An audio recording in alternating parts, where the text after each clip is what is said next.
Jeffrey Duckworth, Jeffrey Duckworth. I'm a lieutenant with the San Diego County Sheriff's Department Homicide Detail.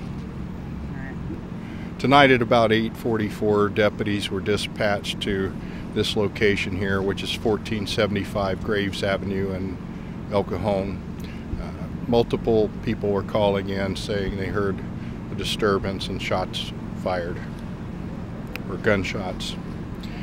Deputies arrived approximately 8:50, and the deputies were directed to a man who was down on the ground within the courtyard area. Let me try.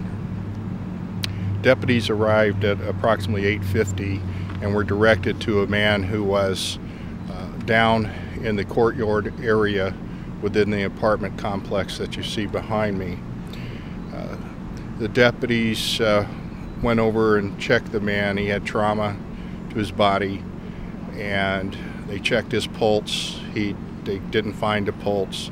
They summoned the medics who were just outside on the perimeter once they made sure that the area was safe. And the medics came in and rendered aid for approximately 10 minutes or so. Unfortunately, the decedent did not survive. So the homicide unit is out here along with detectives from the Santee Sheriff's Station. We're currently conducting the homicide investigation. We're early on in the investigation. At this time, we don't have any persons of interest or any other information that we can pass along. Now, where he was found by the deputies, we understand, I guess, from witnesses that he ran from somewhere else. Are you still looking for where the shooting took place, or it's kind of still, it's all, everything you have is in that same area? It's in the, from what I understand at this point, where the man fell on the ground in the courtyard is near a particular apartment, and we're investigating that. Approximate age and race? I'm sorry, we believe he's an African-American man, approximately mid-30s. And have you identified him yet, or what's the status with that?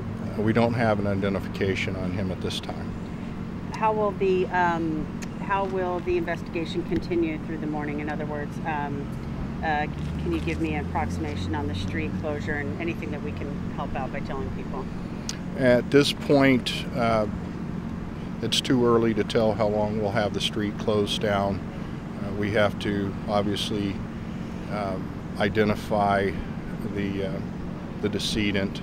That'll be critical for us, and we'll be doing canvassing of the area within the apartment complex. As you can see, it's a large complex, so that can be time consuming. If a vehicle description or suspect description comes out, is that something that you guys would release via, press release or something? Yes, any information that we can release to help the public, help us do our jobs, we'll be doing that as soon as we have that information. At this time, I don't have anything I can release.